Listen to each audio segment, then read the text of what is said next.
sovereign posts, which means for the first time in years this country has the most sovereign posts of any European diplomatic service and more than France. Grady. Thank you, Mr. Speaker. I wonder if you could tell us how many of those diplomats are going to be stationed in far-off places such as Camden.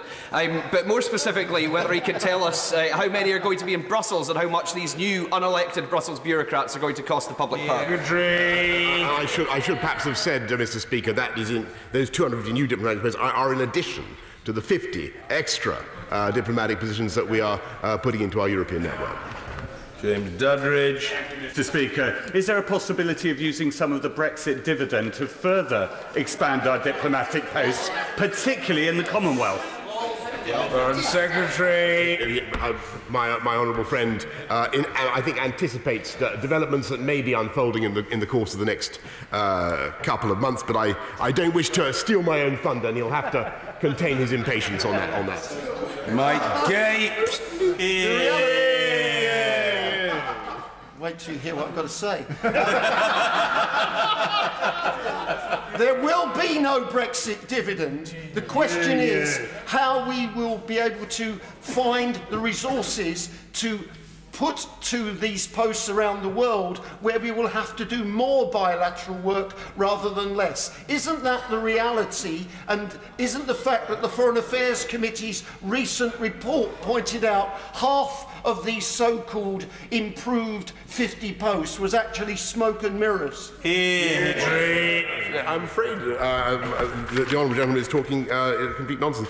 There are 50 new 50 new posts in the European network, and in case he missed my earlier answer, I have 250 more globally, allowing us to have 10 whole new postings, legations, missions, embassies around the world. And that will take our representation of this country to the biggest of any European power. And I think that's a fact of which the House should be proud. In Blunt.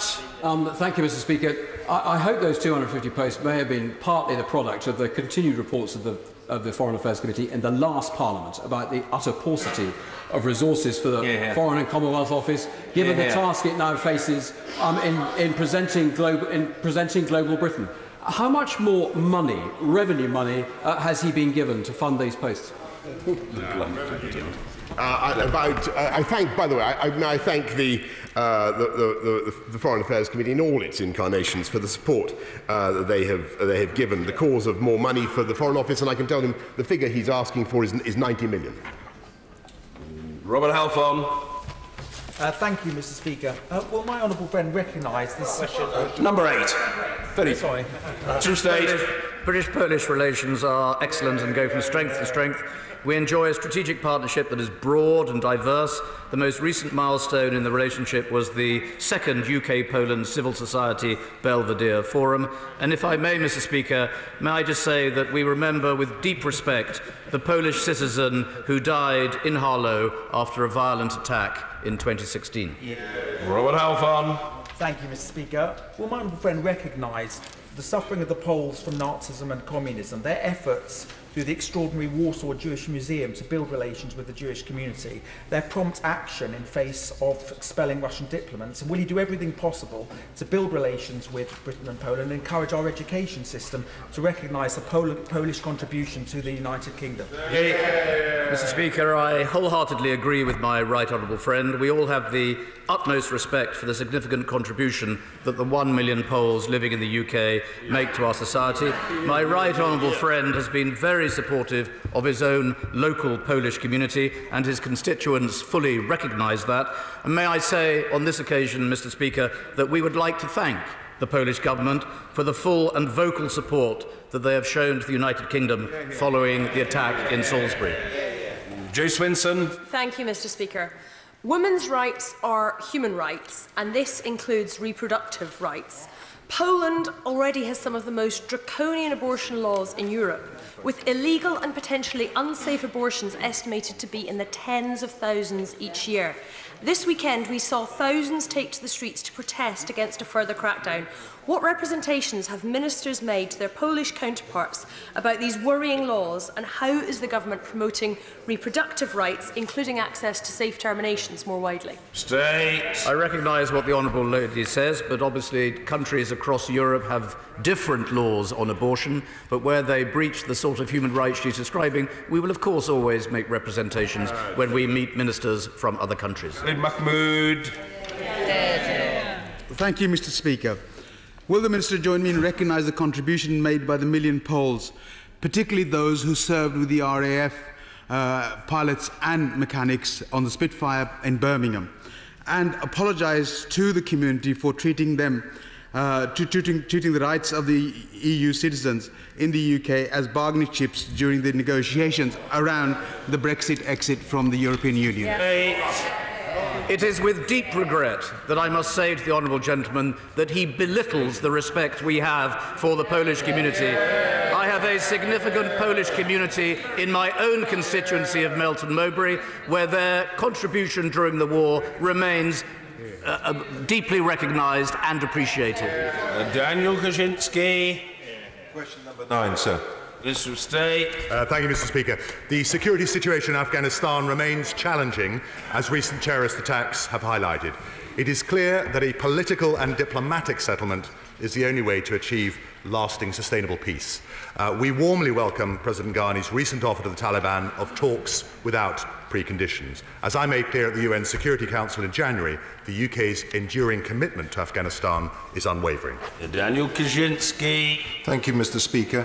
Bearing in mind the extraordinary sacrifices that our country has made over many years in terms of lost lives of our military personnel and the billions of pounds of taxpayers' money that have been spent trying to bring peace to this country, we are clearly very interested in ongoing political developments. What additional help is he giving to the Afghanistan government to bring about a political settlement in that country? I think, as I said, the Taliban cannot win militarily, and therefore a political settlement is the only way to achieve that sustainable peace. We obviously, through the Prime Minister's own special representative for Afghanistan and Pakistan, we've participated in a range of meetings, and any peace process inevitably will take time. One thing I've been particularly encouraged by, Mr. Speaker, has been the sense that there are a number of the Central Asian states, Kazakhstan, Tajikistan, Uzbekistan, who are looking to play their important part in economic development in Afghanistan. And without that economic development, I don't think there is going to be the progress that we so dearly want. Tom Tugendhat. Mr. Speaker, I welcome very much the additional money that is going to the Foreign Office, and I congratulate the Foreign Secretary on achieving that. Could he explain why the number of posts in Afghanistan will be falling, and whether or not he will reverse that decision that was initially set out, and why he is setting out priorities that go to Chad over other places, and whether he could perhaps explain the prioritisation he's intending to use for these additional missions?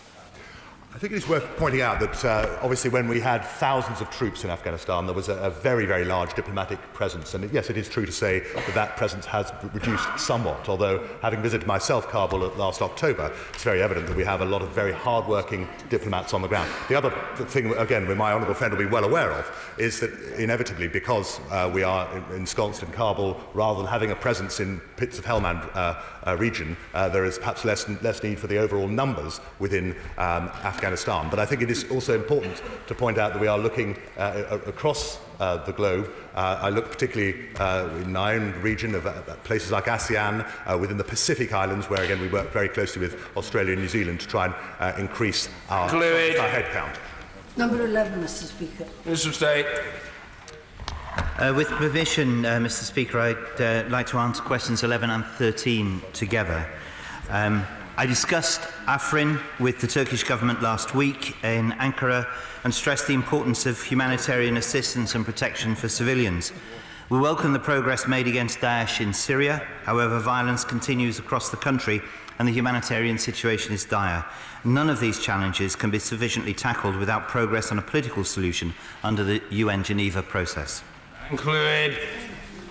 As the Minister knows, it's often said that the Kurds have no friends but the mountains. And I say to him, many times in this chamber, we've praised the Peshmerga, the bravery of the Syrian Kurds and taking on ISIS. Are we going to abandon them to the Turks? One more can we do? Well, Mr. Speaker, apart from changing the aphorism to include the Right Honourable Lady as the friend of the Kurds as well, I would say that the situation there is complex between the various parties. We recognise the concerns that Turkey has against terrorism against its borders, but we've been very clear to stress that there should be a de-escalation and there should be a political solution, a political settlement of the issues that affect them. Thanks, Mr. Speaker. Christian Aid are saying 98,000 internally displaced people now in Afrin. What assessment has the Minister made of our relationship with Turkey over this matter? Well, as I indicated, the conversations I had in Ankara last week covered humanitarian assistance, the need to get in to be able to do that, though the situation remains of some risk. Afrin has a number of IEDs and booby traps, which has made progress difficult and difficult for humanitarian access. But I made very clear the concerns about both humanitarian assistance and the protection of civilians in any ongoing incursion in the area, and we do stress the need for a de-escalation as quickly as possible. Lambos, Shadow Lambos? No? I've got the next one. Wanted to. I wouldn't want him to be afflicted by shyness and reticence. Next question. I've got the next question. Very well, very well. Chris Stevens. If the objective is to roll back Daesh, then surely it's the Kurdish community that have done that more than any other. So is it not the case that what Turkey is doing is counterproductive to that objective? And is that something we should expect from a so-called NATO ally? I made the point very clearly that progress against Daesh must continue and that there should be no risk of forces being diverted in order to deal with other issues rather than continue the pressure on Daesh. The Turkish government is well aware of this risk but stresses its importance is dealing with terrorism and there should be a different settlement with other aspects of the Kurdish community which must be included in an overall settlement in relation to the future structure of Syria. Andrew Bridgen. Mr. Speaker, earlier this month the Syrian crisis entered its 8th year. Are we getting any nearer to an international solution? Substate. I wish I could say yes to my honourable friend, but I think that would be not entirely correct. The efforts being made by Stefan de Mistura, who I also spoke to over the weekend, deserve our full commendation and support, but it is a difficult process. On the ground, the determination of the regime and its allies to continue its attacks against both civilian population and others in the enclaves and areas where they're attacking now. These attacks could end instantly and the political process could be changed overnight if the regime would cooperate fully with the Geneva process, which it should do. Well done. Ms McInnes. Mr. Speaker, it was simply appalling to see the victorious militias backed by Turkey rampaging around Afrin, looting shops and houses and tearing down the city's Kurdish cultural heritage. May I ask the Minister what that vandalism had to do with what the Foreign Secretary described as, and I quote, Turkey protecting its legitimate interests? Well, I can't speak in any way for the conduct of Turkish forces or anything of the like. I would say, as I've said to the House earlier, our aims in Syria are coherent. Lasting defeat of Daesh, political transition to a government that protects the rights of all, including Kurdish communities and all minority groups, and all activity that affects the Kurdish community should remember that the ultimate destination of Syria will depend on Kurdish communities feeling part of it, without the risk of terror across its borders, and that should be considered by all. Number 12, sir. Mr. Speaker, the Commonwealth is a unique global framework. Its members are home to a third of the world's population, with a combined GDP last year of over $10 trillion. And that shows the extraordinary potential of the Commonwealth Summit next month here in London. We've got a fantastic programme and an agenda that includes discussion of cyber, of free trade and free trade deals, of how to rid the world's oceans of plastics, and how to ensure that every girl in the world gets 12 years of quality education. Mr. Speaker, I'm grateful, and in this first Commonwealth Heads of Government meeting in London for 30 years, would the Foreign Secretary join me in celebrating Her Majesty the Queen's remarkable leadership of this unique global partnership? And would my right honourable friend also agree this is a great opportunity to promote two very good causes, no more malaria and vision for all across the Commonwealth, alongside what he said about promoting trade and increasing cyber defences? Absolutely, Mr. Speaker, and I pay tribute to my honourable friend for all his work he has done. I think he led a very good debate on the Commonwealth last week himself, and he's quite right in what he says about halving malaria. That is a further objective of the summit, and right to pay tribute to the absolutely central role of Her Majesty the Queen, because we've got an extraordinary turnout. Virtually every single one of the 53 heads of state and government, are coming to London, and the draw, no doubt about it, is not just our city, not just our country, but the chance to see the Queen herself. We're streeting. Thank you, Mr. Speaker. The government of Sri Lanka continues to flout the obligations it signed up to under a UN Human Rights Council resolution that it co-sponsored when it comes to truth, justice and reconciliation in that country. Can I ask the Foreign Secretary that, given that our trade with Sri Lanka is currently conducted on preferential terms under the GSP Plus arrangements agreed with the European Union, that he will make it clear to the government of Sri Lanka that after we leave the European Union, that preferential trade arrangement may not apply, and certainly the government will not be minded to give such preferential access to our markets unless and until Sri Lanka fulfils the obligations that it has made to its own people and the international community. Foreign Secretary. I must say to the Honourable Gentleman, we value our relationship with Sri Lanka, though I perfectly understand the points that he makes about human rights, and he can be in no doubt that we will continue to raise those points in our discussions with Sri Lanka. Mr. David Evans. Thank you, Mr. Speaker. Can my right honourable friend confirm that the upcoming Commonwealth Summit is an opportune moment for us to demonstrate the strength and diversity of this unique family of nations? Secretary. I passionately agree. It is the most astonishing. It is the most. Say no, says the Labour front bench. That's their attitude. That's their attitude. Isn't that extraordinary? Isn't that extraordinary? This is an institution. Say no, says the noble and learned lady, the Baroness, whatever it is, I can't remember what it is. Nugee.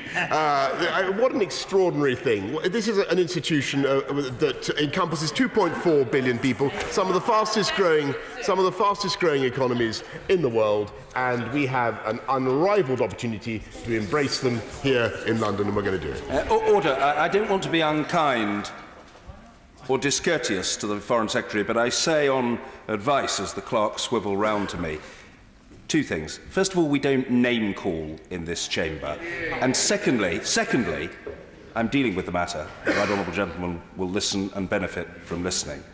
Secondly, we do not address people by the titles of their spouses. The Shadow Foreign Secretary has a name, and it's not Lady something. We know what her name is, and it is inappropriate and frankly sexist to speak in those terms. And I'm not having it in this chamber. That is the end of the matter. No matter how senior a member, that parlance is not legitimate, it will not be allowed, and it will be called out on it, and I require no chuntering from secretary position from any occupant of the Treasury bench. I've said what the position is, and believe me, that is the end of the matter. I hope I've made the position extremely clear to people who are not well informed about such matters. Mr. Stephen Kinnock.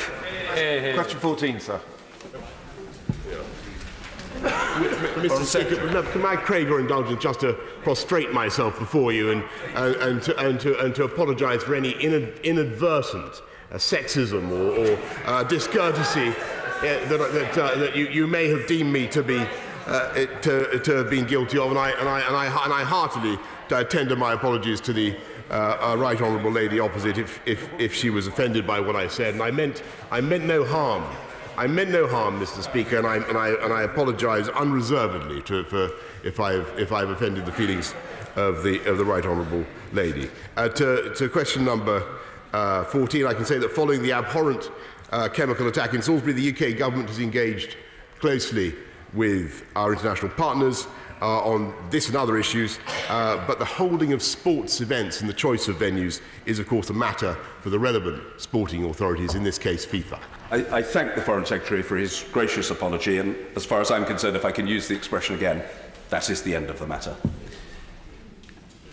Mr. Stephen Kinnock. Thank you, Mr. Apologise. Yeah. Unreservedly.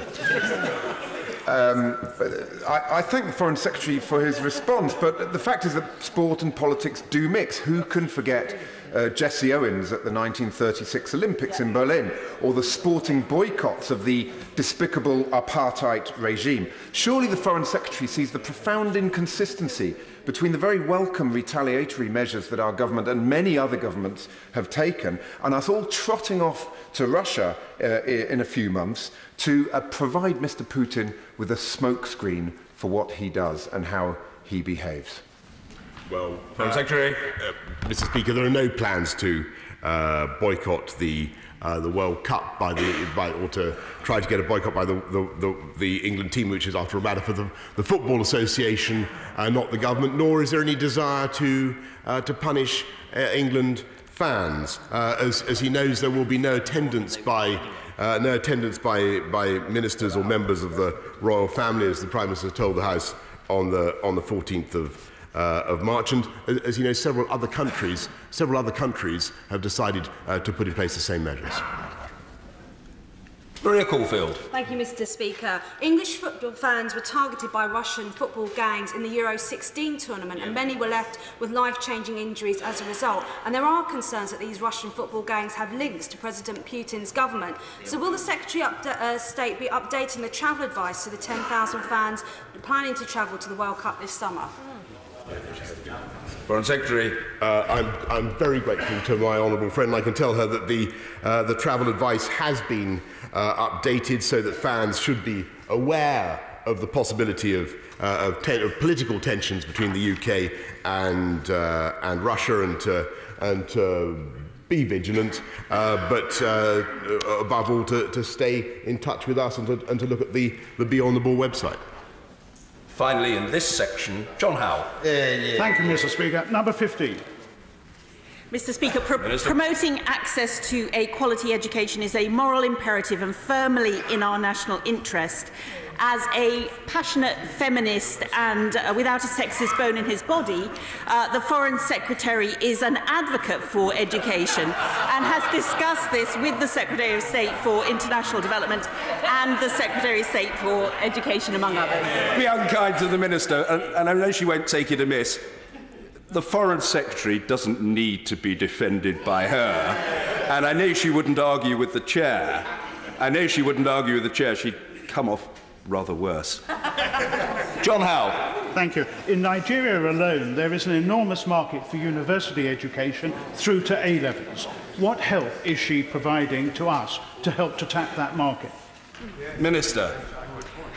Well, I would like to pay tribute to my honourable friend's work as a trade envoy to Nigeria, and to let him know that, in fact, there is a Prosperity Fund global education programme which is due to start later this year, and it will aim to improve standards of education and increase UK exports, and one of the countries that will be involved will be Nigeria. Thank you. Topical questions. Dan Carden. Number 1, Mr. Speaker. The Foreign Secretary. Mr. Speaker, my immediate priority is to help mobilise international support following the horrifying event in Salisbury, and I'm greatly encouraged by the response so far. I'm also preparing for the Commonwealth Heads of Government meeting in London next month, which will be one of the biggest summits this country has ever hosted, and a unique opportunity to renew the Commonwealth and to take forward the priorities of global Britain. Dan Carden. Thank you, Mr. Speaker. This week, the Yemen war has entered its 4th destructive year.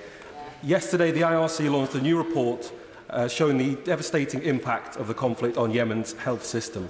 Can he tell us what is the UK government doing to put pressure on the Saudi regime to pay the $2 billion it promised into Yemen's central bank, a pledge they made in January this year?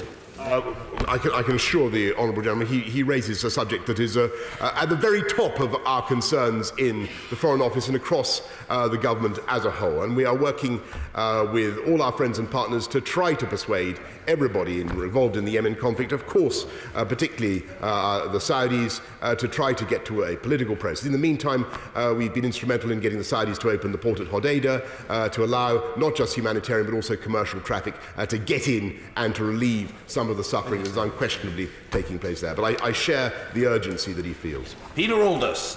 Thank you very much, Mr. Speaker.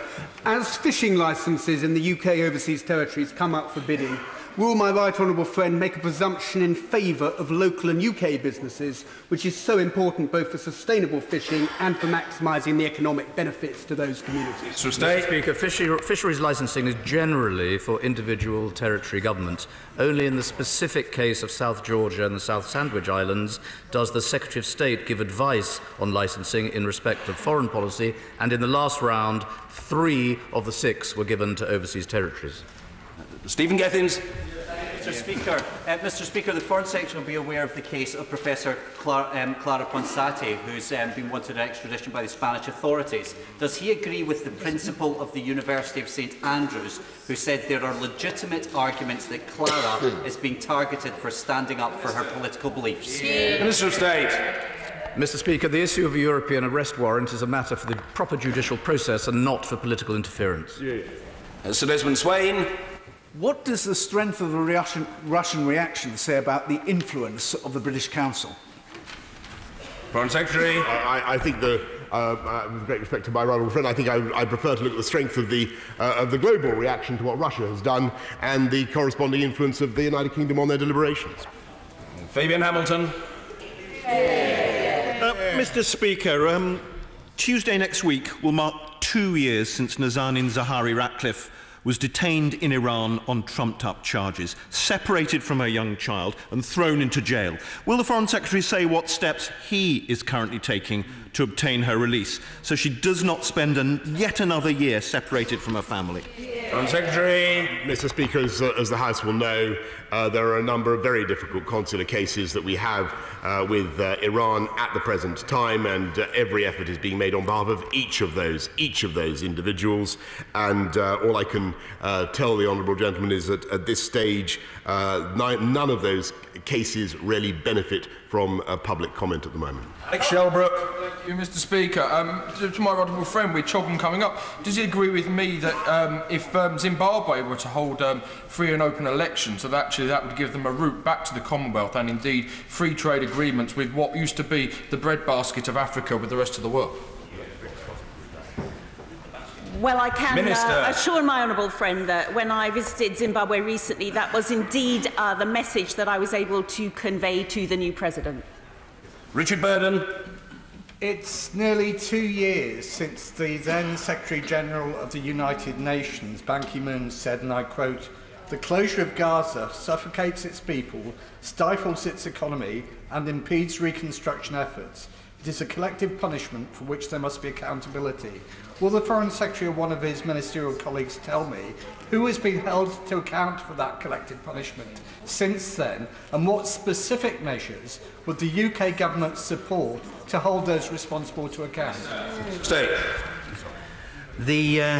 As the honourable gentleman knows well, the situation in Gaza remains of deep concern. It's a wretched situation. We continue to make representations to all parties who have an involvement with the governance of Gaza to improve the conditions there. It's more than just one particular group, but we do make representations to the Israelis about the possibilities of improving steadily the position in relation to Gaza, but nothing will be settled Martin until we get Vickers. the agreement we want on the two-state solution. Extremely abrupt. Thank you, Mr. Speaker. Last month I was part of an IPU delegation to Albania when ministers emphasised to us how important the security links were between our two countries, and that was further reinforced at a follow-up meeting with the ambassador. What plans does the government have to further links with Albania? Minister of State. Mr. Speaker, we work very closely with Albania, particularly on organised crime, and all the more so as we approach the very important Western Balkan Summit, which we will host here in July of this year.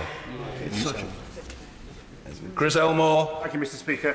Poor vision is the world's largest unmet disability, and according to Clearly, more than 900 million people in the Commonwealth are affected. Ahead of next month's summit, can I press the Foreign Secretary to commit to working with partners and our Commonwealth allies to ensure that vision is brought to everybody right across the Commonwealth? The honourable gentleman raises a very good point, and certainly we will make sure that in the discussions on health, which is, as I said earlier on, form a large part of our Commonwealth proceedings, that issue is raised. Jeremy Lefroy. In the Democratic Republic of Congo, where 7.7 million people face severe food insecurity and 2 million children are at risk of starvation, the level of emergency has been put to number 3, which is the highest. And the European Commissioner for Humanitarian Aid and Crisis Management says it's getting worse by the day. It is not business as usual. What can Her Majesty's Government do to work with others, both on the humanitarian aid and also possibly to increase the number of peacekeepers for security? Minister Baldwin.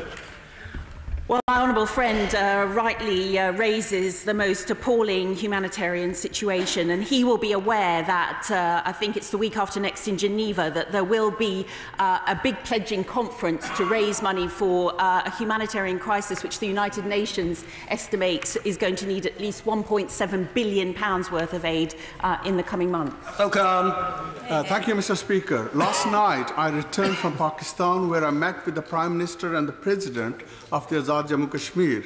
Both shared their concern at the escalating violence at the line of control and killing civilians. We know this is a nuclear flashpoint area. Would the Minister agree that we cannot leave it to Pakistan and India to resolve Kashmir dispute? The stakes are too high, and the Kashmiri have suffered for 70 years.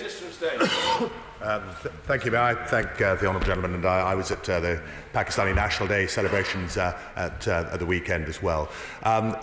I think that he will understand there is good reason why it is the UK's government's position, and has been in the 70 years since Pakistan and India were formed, that it is an issue, the Kashmir issue is one that should be determined between those two countries. To be honest, there is not a role for Britain to interfere or to intervene. Ultimately, peace will only come when those two communities themselves can find their way to work that, and clearly that has to be an issue for the Kashmiri people. Sir Patrick McLaughlin. Now the Prime Minister has put some backbone into the Foreign Office, isn't it about time that we took some action against the Ecuadorian embassy? Just how long are we prepared to allow this situation to go where, as the Minister of State said at the last questions, a man is avoiding lawful arrest? Minister of State. Mr. Speaker, it's of great regret that Julian Assange remains in the Ecuador embassy. It is of even deeper regret that even last night he was tweeting against Her Majesty's government for their conduct in replying to the attack in Salisbury. It's about time that this miserable little worm walked out of the embassy and gave himself up to British justice. Chris Evans. With the resignation of Jacob Zuma, and he's about to go on trial on the 6th of April, is the Secretary of State confident that the cycles of corruption will now finally begin to be stamped out in South Africa? Minister Baldwin. Well, the UK government has welcomed and congratulated the new President Ramaphosa, and we are looking forward to his visit to the UK next month for the Commonwealth Heads of Government meeting. Mr. Speaker, in terms of the Commonwealth, would the Minister explain further how global Britain will lead to furthering economic ties with our Commonwealth friends, not just diplomatic ones? Foreign Secretary. Thank you, Mr. Speaker. Well, he makes an excellent point, and of course a large part of the Commonwealth Summit is to talk about trade and prosperity and the opportunities that exist. And as I said earlier on, there are some of the fastest growing economies in the world in the Commonwealth, now growing, I don't wish to make any invidious comparisons, substantially faster than the EU, though we intend to trade very much with both of them. Aaron Lee.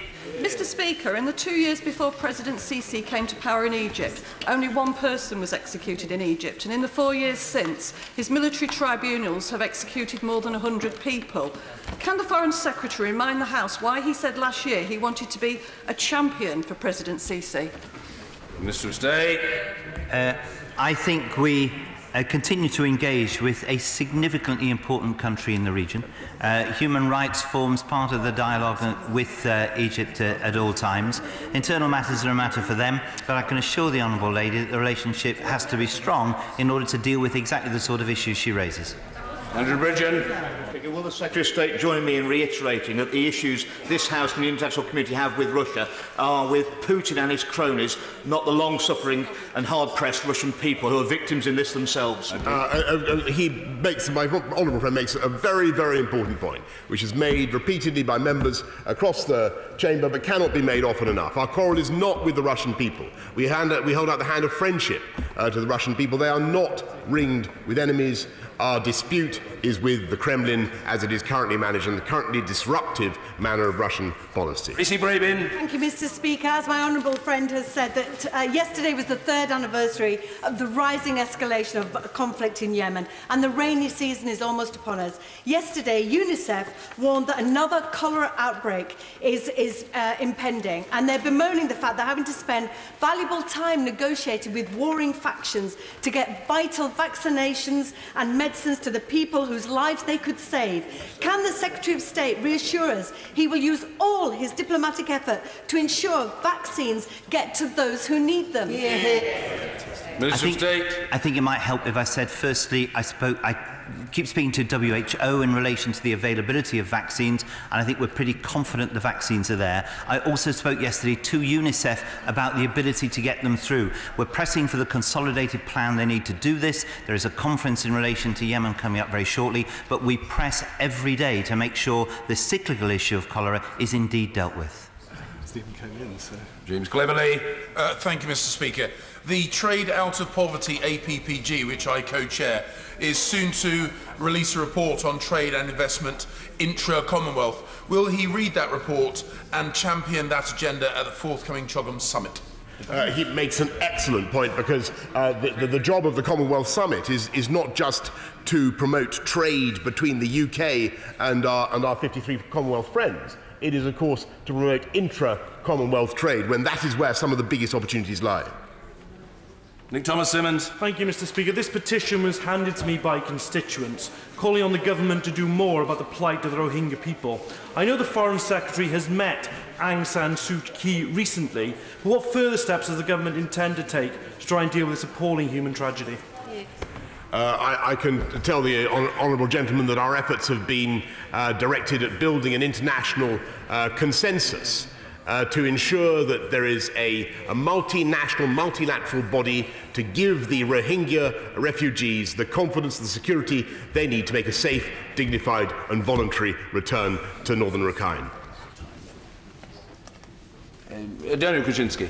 Thank you, Mr. Speaker. There are growing international concerns about Germany's intentions to build an undersea gas pipeline directly to Russia. Will the Secretary of State join those concerns, because this will put at risk the energy security of our key NATO allies in Central and Eastern Europe? Minister of State. Shell's got 12 billion. I recently met the head of Naftogaz, the main energy company in Ukraine. We are fully aware of the issue that my honourable friend has raised, and we will look at the issue of Nord Stream 2 and the pipeline in the light of what has happened, of course, in Salisbury. Bambos Charalambos. Thank you, Mr. Speaker. Turkey's actions in Cyprus' exclusive economic zone do not create the right climate for reunification negotiations to recommence. Will the Foreign Secretary join me in condemning Turkey's actions and call on Turkey to withdraw its warships from Cyprus' exclusive economic zone, where they've been since the 9th of February? Well said. Minister of State. We fully recognise the rights within the economic zone, as the honourable gentleman has said, and the right to drill for oil is something we fully support. Rachel McLean. Thank you, Mr. Speaker. Last night, myself and many colleagues across this House attended a huge demonstration to say enough is enough to anti-Semitism. What more can my right honourable friend's department do to strongly send the message out to the Jewish community around the world that Britain is determined to stamp out this ancient hatred? Foreign Secretary. I think it's absolutely vital for everybody in this House to send out a very clear message that anti-Semitism anywhere is intolerable. And I look to people on both sides of this chamber to do that. Gavin Newlands. Much, Mr. Speaker. Our silence, indeed our tacit support of the wholly unacceptable and Franco-esque crackdown on democracy and human rights in Catalonia by the Spanish state is shameful. Indeed makes us complicit in these matters. Will the Minister please rethink, speak to his Spanish counterparts and urge them to draw back from these counterproductive actions? Mr. Speaker, I do not agree with the interpretation the honourable gentleman has given to what is happening in Catalonia. We fully support the Spanish government in upholding the proper workings of the Spanish constitution.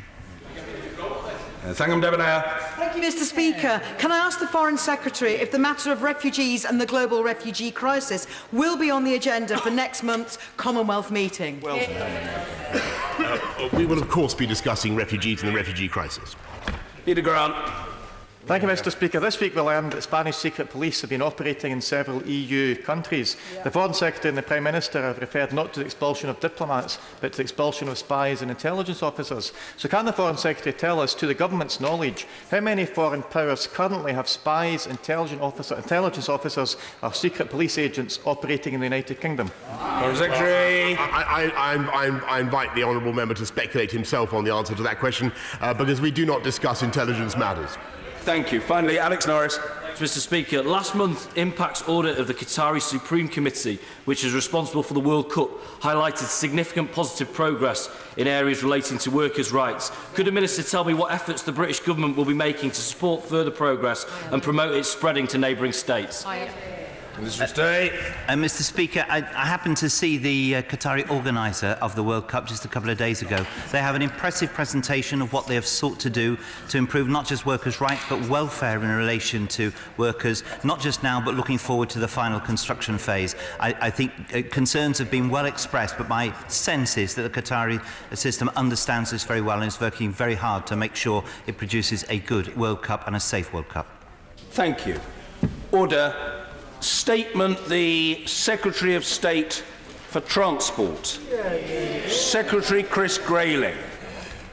Mr. Speaker, with your permission, I would like to make a statement about the future of the West Coast Main Line, about our plans for the integration of track and train on our railways, and our plans for the transition to the operation of HS2 as it opens up in 2026. I've already set out for the House our plans to bring the operation of track and train together on a day-to-day operational basis around the country, with the creation of new alliances between Network Rail and the train operators on South Eastern and Midland Main Line, and the strengthening of the existing alliance arrangements on South Western and Southern. I've also set the Coast Main Line. Today I want to explain how this approach could start to inform the development of the West Coast Main Line and HS2. I'm also today publishing the invitation to tender to be the new West Coast partner, which, subject to them delivering on their commitments, will operate the route until 2031, and which will work with HS2 to pave the way for the opening of HS2. The West Coast Main Line is one of the busiest mixed rail routes, if not the busiest in Europe. It carries commuter traffic to 6 of our biggest cities. It carries express trains between them. It provides essential intermediate services to places like Milton Keynes, Coventry, Warrington and Preston. It is an essential link to North Wales, Scotland and Ireland. And it's also, Mr. Speaker, one of our busiest freight routes. It is this complex mix of traffic which is a key part of the case for building HS2, so that we have the capacity to meet these growing needs in the future. The West Coast franchise has been very successful in recent years, with high passenger satisfaction and substantial revenue growth for the taxpayer. It is my intention that the new contract will build on this up to and including 2026. There is already a close working relationship between Network Rail and the train operator, and I intend this should be deepened under the new contract with the new operator. After that, though, Mr. Speaker, the way that we run this railway will change. After 2026, the express services will start to move off an increasingly congested part of the existing network and onto the new HS2 line. Brand new and more frequent trains will provide additional capacity on faster services. Space will be freed up on the existing routes for improved services to other destinations. This will require a carefully managed transition as initial services begin to Birmingham, and then gradually the HS2 network provides more and more of the intercity service. I want to explain today how this new contract will ensure that this smooth transition takes place, and to set out what we are working towards. I should emphasise that final decisions on the transition and the operational details are years away, But I do think that it's right that as we publish this new invitation to tender, that we start to look towards what that end point could be. So, for example, Mr. Speaker, one option, HS2, could be an integrated rail operation in charge of both its infrastructure and its services, akin to some Japanese high-speed line and in line with the government's strategy of bringing together track and train. It could also be structured as a public-private partnership. There will be other options that we should explore before final decisions are taken. But while the exact shape and end state of the organisation does not need to be decided now, I am very clear of one thing, Mr. Speaker.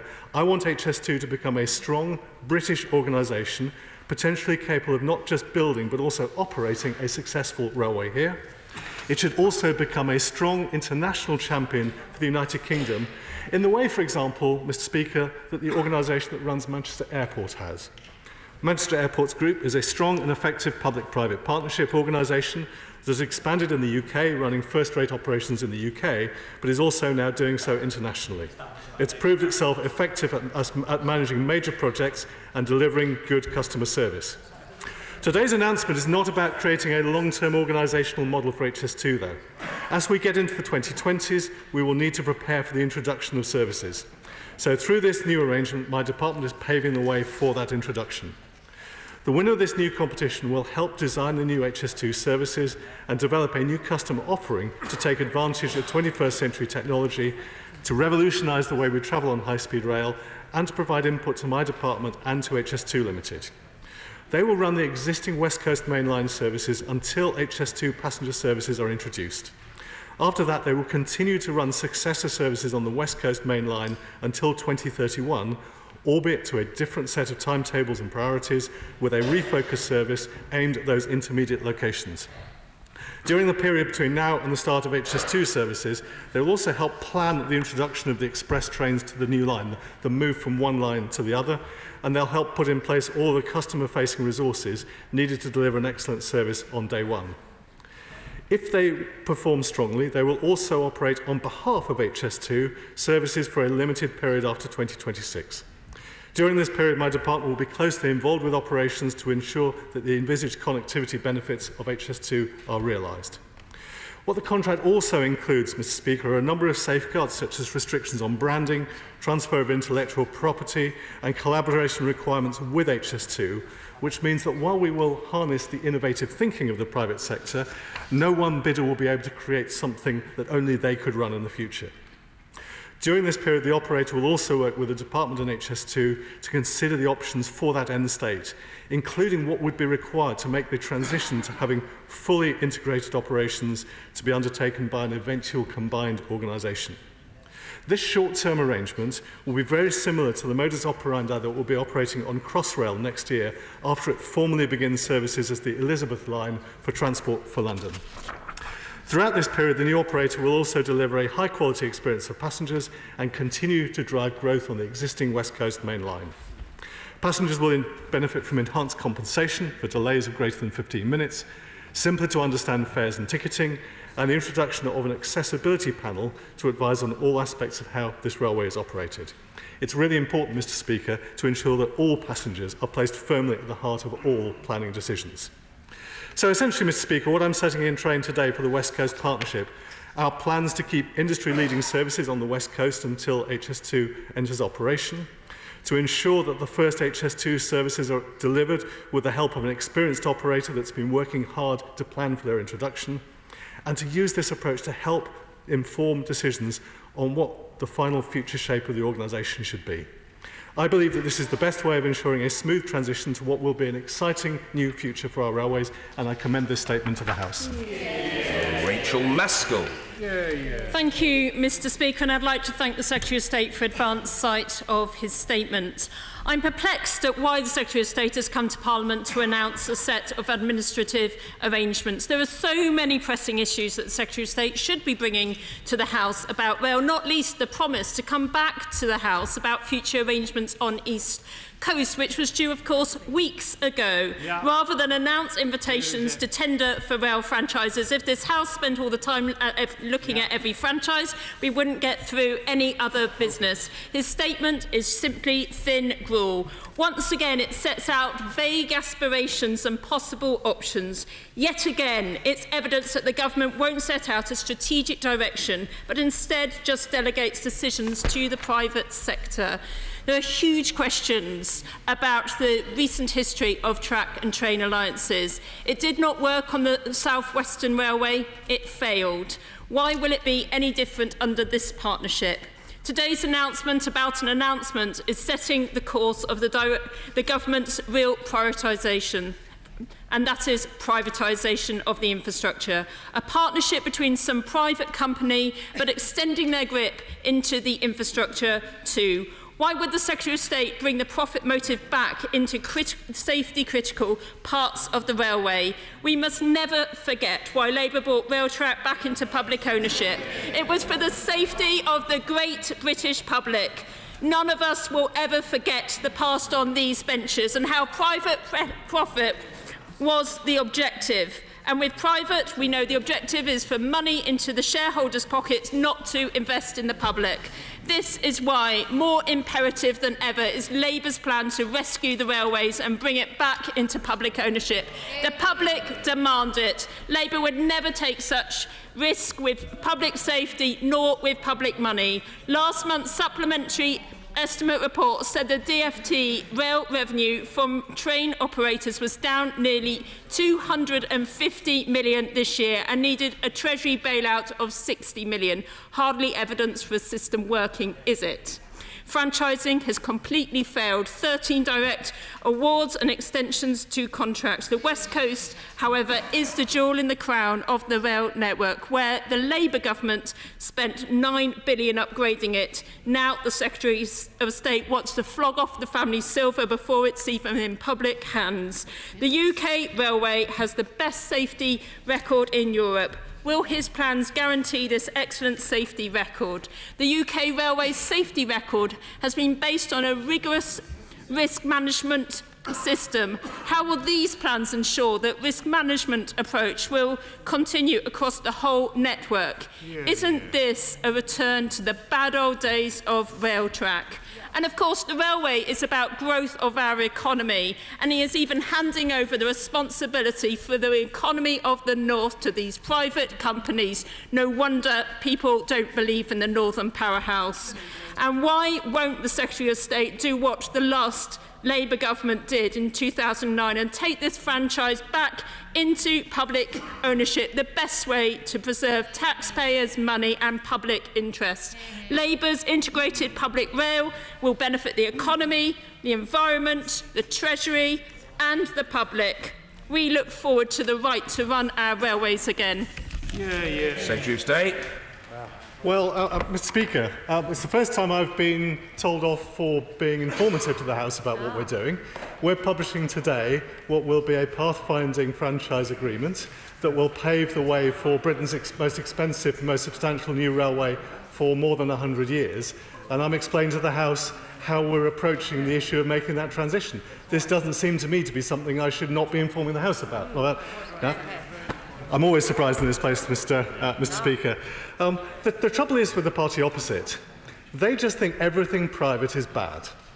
It seems to be a completely ideological statement. Now, after many years, when the Labour Party actually took a relatively common sense approach to the balance between public and private, they've now walked a million miles away from that. Everything private is bad. They want to nationalise everything.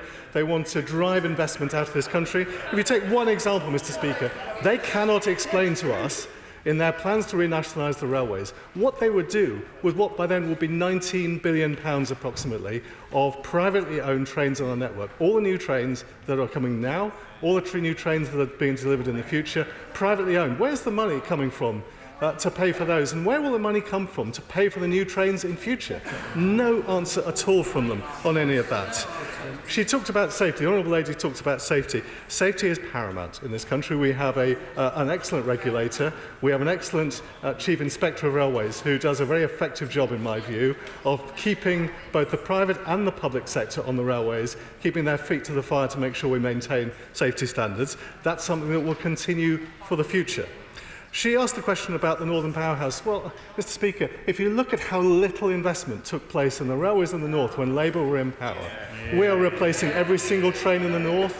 I've just announced a £3 billion upgrade to the Transpennine rail line. We've done upgrades to the Calder Valley line. We've electrified between Liverpool and Manchester. We're currently electrifying the line to Preston. Things that never ever happened under the Labour Party. And the replacement of every single train in the north of England with something new or nearly new, Mr. Speaker. None of that happened in their 13 years in power. And she asked the question about, she just wants to take the West Coast Main Line back into public ownership. But this is a railway line that's performing well, that has very high levels of passenger satisfaction. The last thing I would want to do is to hand it back to government. Let's let it carry on succeeding. That is what we're aiming to do. And we're also, Mr. Speaker, setting a path that will lead us on to what I hope will be a fantastic new world for Britain's railways when HS2 opens after 2026. Trudy Harrison. Thank you, Mr. Speaker. Can I thank the Secretary of State for his statement, which will be welcomed across my constituency in Copeland and Cumbria, as will the introduction of Sunday services, which starts in May, which will connect us to the West Coast Main Line. But could I ask what economic advantages will this bring to Copeland and indeed Cumbria? Well, Mr. Speaker, the difference that HS2 will make is to provide far more capacity and better connections across the whole, frankly, the whole of the country. And it will mean that whether you're coming from Cumbria, from Manchester, from Liverpool, from Birmingham to London, whether you're travelling at points in between, there'll be more capacity, faster trains, better connections between intermediate places. That's so important, Mr. Speaker. But of course, the other thing that we're doing, and I'm delighted about the arrival of the Sunday services, she and I stood at Seascale Station while a Pacer train chugged past. She will be delighted to know that in a few months' time that Pacer train will be in the scrapyard. Yeah. Mr. Alan Brown. Mr. Speaker, and I thank the Secretary of State for advance sight of the statement. As a statement, but it really is lacking in detail. Now, he outlined that he said that he's already set out plans for a new partnership for East Coast Main Line. I would actually suggest that the future plans for East Coast Main Line are still not clear, and we need a lot more information on that. He also says that the congestion of the West Coast Main Line and its links to Scotland and other areas underpins the business case for HS2. So that really does beg the question then, why has HS2 only been built to Crewe, and why has a north-south link not been done at the same time? Now, he details possible methods of operation, but he doesn't actually say, he says that these methods don't need to be decided now. So what are the timescales for deciding future methods of operation? And will he confirm that the public sector will be involved and will be allowed to bid? When will we know the new timetables and priorities for the West Coast Main Line? And also, what will be the bid status for companies that have actually failed in existing franchises going forward? The existing West Coast Main Line contract was supposed to look at the remodelling of Carstairs Junction, so can I give us progress on that? And can also advise what discussions has he had with the Scottish Government in terms of the existing underfunding the rail settlement to Scotland and the impact that could have on the West Coast Main Line? What tender appraisal lessons has he learned from existing failed franchises? And what checks and balances is there going to be so we don't see further compensation disputes, conflicts of interest and further armies of cost consultants involved in these franchises? What West Coast Main Line upgrades will there be north of Crewe? Because we know at the moment the proposals are the new HS2 trains will actually run slower north of Crewe than existing Virgin trains do. So that's an unacceptable performance measure for the future. So what upgrades is going to be north of Crewe? And lastly, his department's already needed £60 million from the Treasury to balance the books this year because of the failures of the existing franchise system. How sustainable is the franchises going forward? Good questions. Well, Mr. Speaker, on that latter point, the revenue issue last year was around GTR and around the sustained strike action, completely unnecessary strike action taken by the unions. I'm happy that that railway is now mostly back to normal, and I hope we won't have that issue again. He asked a question about the East Coast Main Line. I will come back to this House when it is the right moment to do so, when we're ready to set out the approach that we're going to take. It's important to make sure that is dealt with on a value-for-money basis, but also on an operational basis, so that we ensure that passengers are not affected by the trouble on that route at the moment. He asked about timetables for the West Coast Main Line. That will come from the bids that are tabled for this particular route, and how the bidders plan to enhance services. That the ITT starts today, and so therefore we'll start getting those proposals back during the course of this year. Of course, no one can bid for a franchise without a passport, Mr. Speaker, and that will continue to be the case for this issue. He asked a question about the funding level for Scotland. I'll simply remind him once again that actually the government is providing with more than would be provided for under the Barnett formula. They normally argue for the Barnett formula, except when it's not convenient for them. And the reality is, I think they should be glad to get anything more than the Barnett formula, because that's what they always argue Scotland should receive. On lessons from failure, as I said in my previous statement about the East Coast Main Line, Mr. Speaker, we have tightened the risk-sharing mechanisms, and we will be watching this particular franchise like a hawk to make sure that it is financially solid and robust. He asked the question about the speed of journeys to Scotland. Of course, HS2 will reduce journey times to Scotland. North of Crewe, there's an issue because the new trains, the classic compatible trains, are not tilting trains, and with something we will have to address as we go through the 2020s. But the reality is journey times will be reduced to Scotland as a result of HS2 arriving. And that's part, Mr. Speaker, of delivering better services right across the country and, crucially, also jobs right across the country. And that will happen in Scotland, Wales, Northern Ireland, England, all across. Mr. Andrew Jones. Mr. Speaker, can I congratulate my right honourable friend on this statement and how what he has outlined will mean there will be a smooth transition to this national network upgrade that HS2 will deliver. But can he give the House a little bit more information about what this announcement might mean for passenger rail fares on the West Coast Main Line?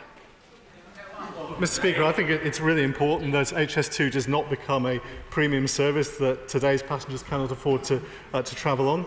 Our expectation is fare structures will stay broadly similar, and it's certainly not my intention to create a situation where HS2 suddenly becomes much more expensive for travel than the West Coast Main Line is today. Lillian Greenwood. Mr. Speaker, there wasn't actually much new information in the Secretary of State's statement, but it is clear that this invitation to tender is late because it was expected in November last year. So can the Secretary of State explain both the reasons for the delay and its implications? Can he confirm that the award date is still November 2018, whether the new franchise will still start on the 1st of April 2019, and whether this will have any wider impact on the Department's rail franchise schedule? So, Mr. Speaker, we don't expect this to have a significant impact on the franchise schedule. As she knows, we've just put in place a direct award to tide us over because of the delay. Things may be slightly late, but we're broadly in line with our original timetabling plans. It is important to get these things right. And also, given the franchising teams had quite a lot to deal with lately, it's also important to make sure that they've had the time to get the detail right, and that's what they've been seeking to do. Mary Robinson.